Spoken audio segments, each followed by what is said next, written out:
Hey, Tim Sykes here. Pretty successful day. I made roughly, I guess, a little under 1,000 today, dollars, which is pretty cool. But I also did some other good stuff. I swam in this badass pool. This is my pool I took a picture of here while I am in New York. But this video lesson is not just bragging about my day or, my trades. It's helping you understand how to adapt to price action because too many people aren't doing it properly. I only made a few $100s on this CRBP trade, but this was probably one of my best trades in quite a while. Not because of the gain, not because of the small percentage gain, but because I really timed it well and I reacted to price action. Oh, and by the way, before I forget, I'm going to talk about SKLN. Also, I was buying this several times in the 18-cent a share range. It's now at 20 cents, so I'm only up like a penny and a half. But it just had its first green day with huge volume. It's run in the past for multiple days. Here it had a green day, and it had a second green day. You can see the two big volume bars right here. Same thing. It had a big green day here, and even though it didn't finish strong the second day, it had some follow-up. And then here you have one green day and another day of follow-up, second green day. So the past three times that it's had a big green volume spike, it has also extended the next day. And that is what I am looking for when I buy a stock. I want to see the possibility of if it can go further. And while this, I don't like buying stocks usually this low or this, not so volatile. I mean, it was up 20%, but it's only 3 cents a share. But I am interested in stocks that A, can go supernova, as this has. It did spike from 10 to 30. And I actually bought it this day. What was it? I don't even remember. Maybe it was here. One of these days I wrote it for a few cents a share, and that was nice. But now I think that this can spike again. Excuse me, I'm still recovering from my conference last week. I lost my voice, or this week. This was the news this morning on SKLN. They have this waste fluid disposal system. Who knows? Who cares if it's going to work? But they had 3 proposals approved at a special meeting, and that's cool. But what really gets me interested, okay, you improve, more shares. You're going to do a reverse split so that, you don't seem so pathetic. But, and I'm going to tell you like it is, this is not a good long-term company. But for me, I'm not investing in this for the long term. I'm investing in this, or actually buying this, not even investing. I'm buying this for a day 2 spike. And this is why I think we're going to get a day 2 spike next week.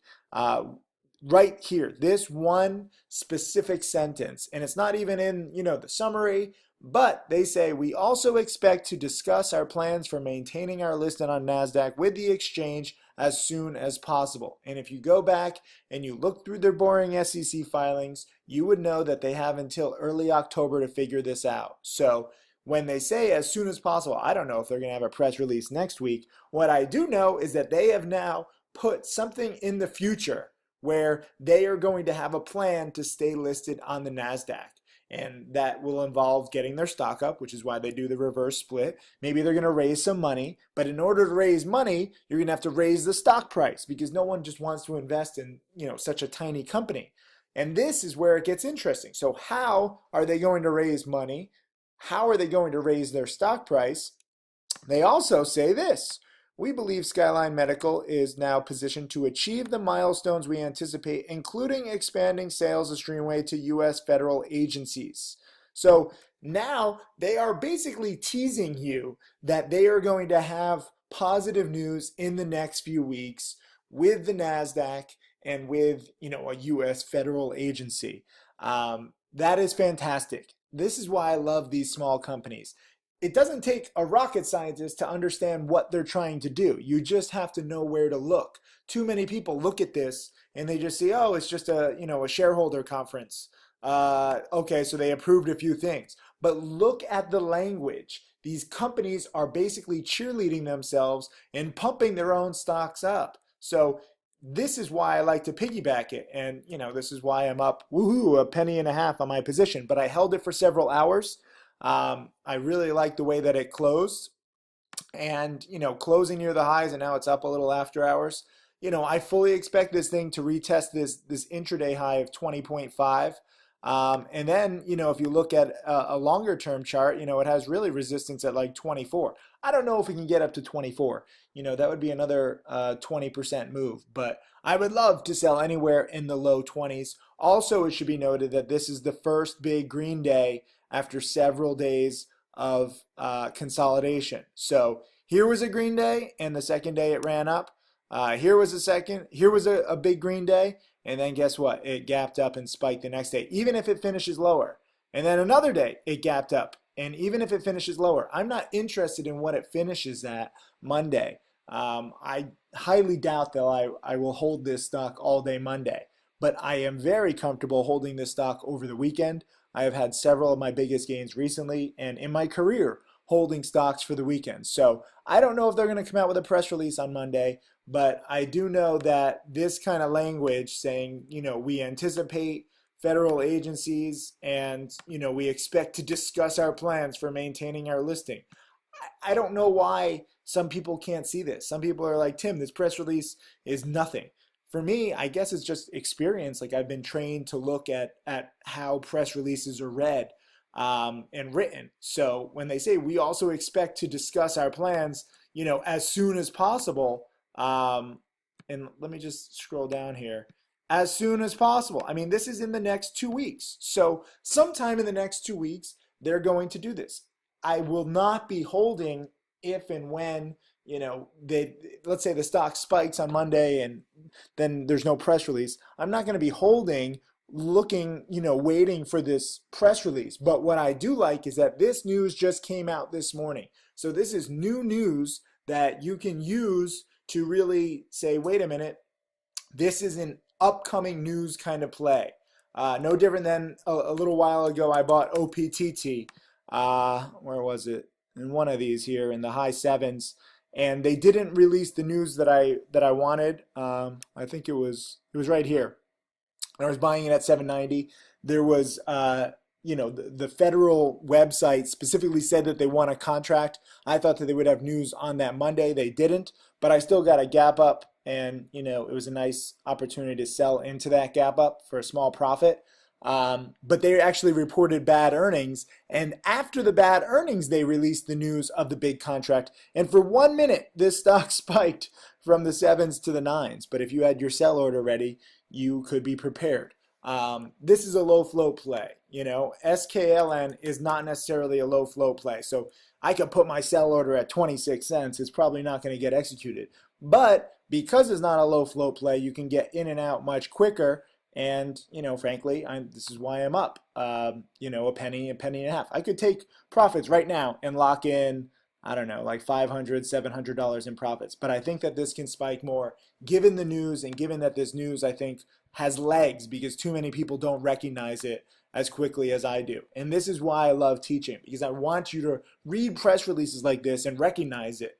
And, I'm glad a few of you do, because you can see here, right when the news came out, I mean, it automatically spiked in the first 15 minutes, roughly 3 cents a share. So people did recognize the news, and then it, kind of faded because probably people got ahead of themselves. I was not a fan of this intraday breakout. If you guys were in my chat room, you saw me being like, don't break out, don't break out, don't break out. I don't like when stocks break out in the middle of the day. It's a waste. Because most midday breakouts fail, which is exactly what happened here. But it closed right at its highs, and now after hours it's up a little bit. So we're in good position. Watch this on Monday. I'm sorry to talk about it, but I'm really excited about how much patience I had, because I've been working on patience. Trading with a small account, I'm trying to hold longer. I'm trying to let the chart do its thing. And there were times when I could have gotten out. Well, I guess I never really had a loss, but I could have gotten out like roughly break even. But I was like, no, I want to give this time. Ooh, look at that. Someone just bought 20,000 shares at 20.45. So now I'm up 2 cents a share. Now I'm up over 1,000 if I wanted to sell. I'm still not going to sell just yet. I want to see what can happen on Monday. But enough about this trade. I want to talk about this less exciting, but much, much more important, well executed kind of trade on CRBP. So CRBP, I've been looking at it as a potential short, frankly, just because it's up so much. It's a ridiculous supernova. Today was a first down day potential. And so I missed the morning spike. It's scary to short this, but it did have a nice, dollar a share drop. Then the question is, can it drop some more? And, the morning low was like 7. The midday low was 7-ish. It did get here to like 695, but that's not a convincing breakdown. And here like 690.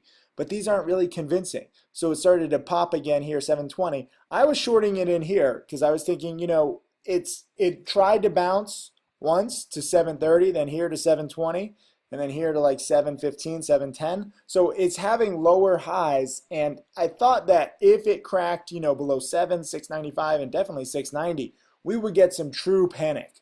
This stock is up so much over the past few days.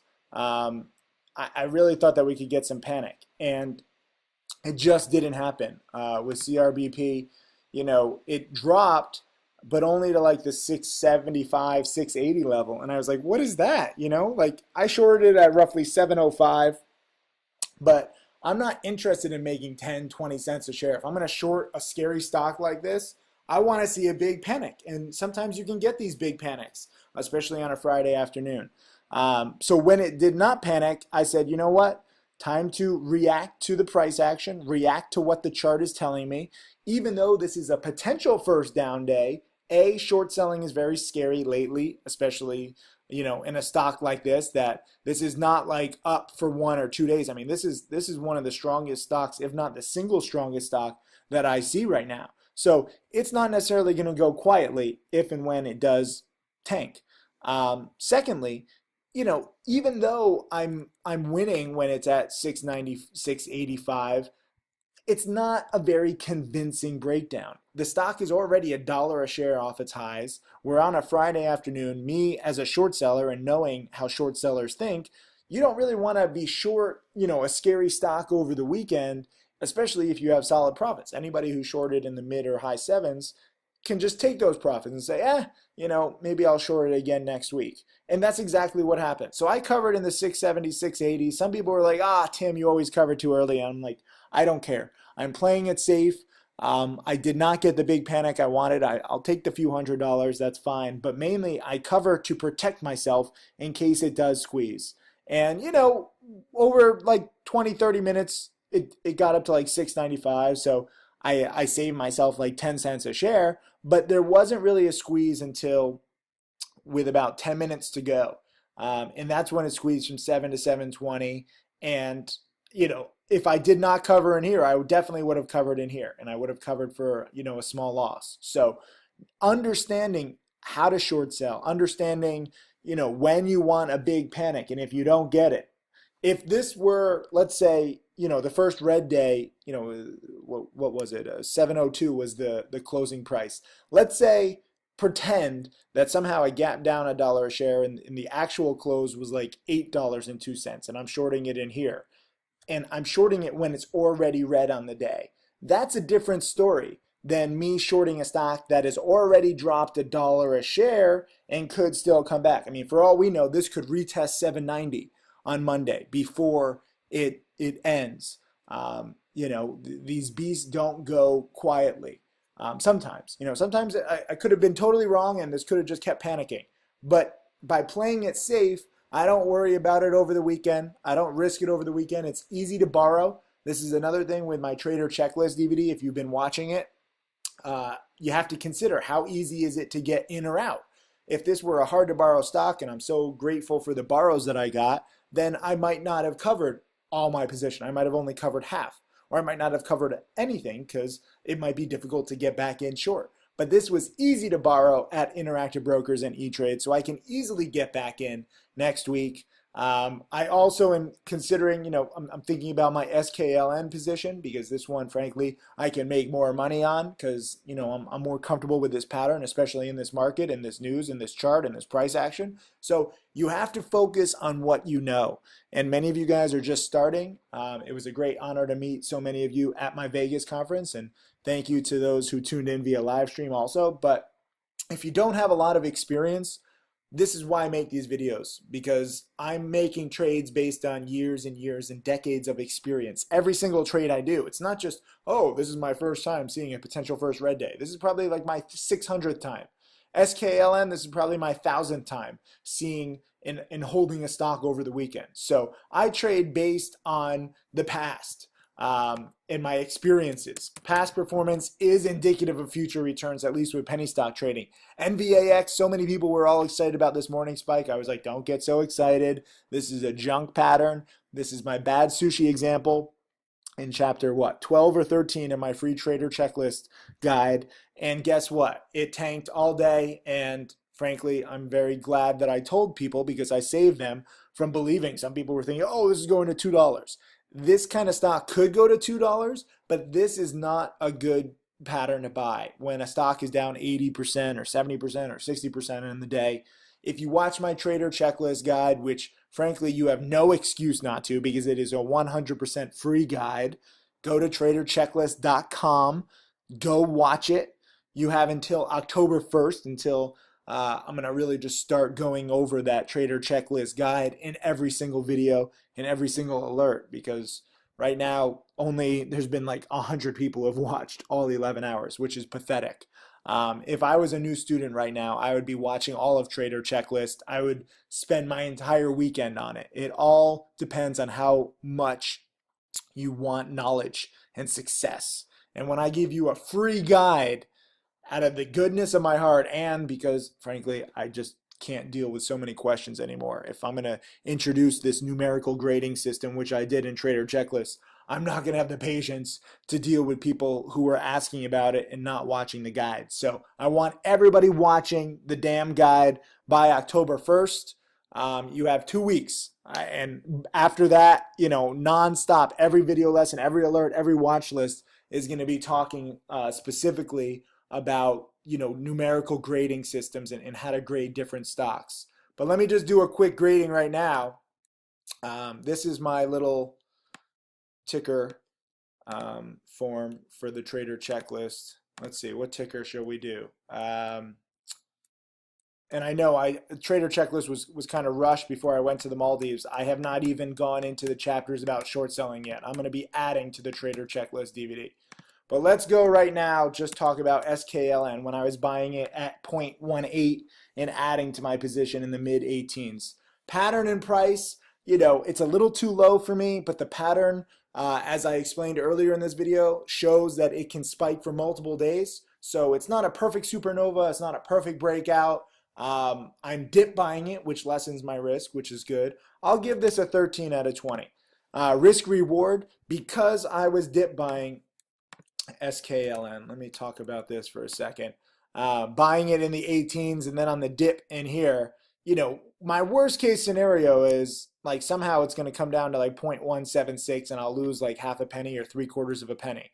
So not much risk. And if I'm right I think my average is like 0.185 roughly. I think it can go to like 0.22, 0.23, maybe even 0.24. So call it 5 cents of upside and 1 cent of downside. That's a 5-to-1 risk reward. That is superior. Ease of entry and exit, I can get out very easily. It trades very liquid. I think it traded, 30 million shares today? 35 million shares. Past performance history of spiking, as I said, it has spiked for multiple days in a row, although not like, it hasn't gone true supernova. So I'll give this an 8 out of 10. What time is it? Personal schedule. I was specifically aiming from my first buy for a morning spike on Monday, although I was buying it midday today, so it wasn't the best time for me, and my personal schedule right now is clear. So I'll give this a 16 out of 20. Reason catalyst, you have that upcoming news, which is pretty good. I don't know exactly what day it's going to be, so I'll give it a 7 out of 10. Market environment, we've been a little shaky lately. This is not, the strong bull market of July or August, so I'll give this a 5 out of 10, but still, it adds up to a 79 out of 100. This is within my boundaries. I want to take trades that are ranked between 70 and 100. And that's why I think SKLN is a pretty good buy in the 18s. I wouldn't necessarily be chasing it. I wouldn't be surprised to see, a big Monday spike and then it fade. I'm specifically in this as people see this news over the weekend, they see this price action, they see this chart breakout over the weekend, and a lot of people like to put in buy orders right at the open. So I would love to be selling into a big spike on SKLN 0.21, 0.22, 0.23, 0.24 if so happens. We'll see. I could be wrong on any trade, but I like my odds and I like my trader checklist numerical grading on this on the Sykes sliding scale. So I'll see you guys in the chat room on Monday. Very excited, and some of you guys, I will see you live on an all-day webinar. I'm giving a virtual trading day where you're going to be able to see my screen all day, and that's going to be for some of you guys. I'm excited. Thank you. Have a good weekend.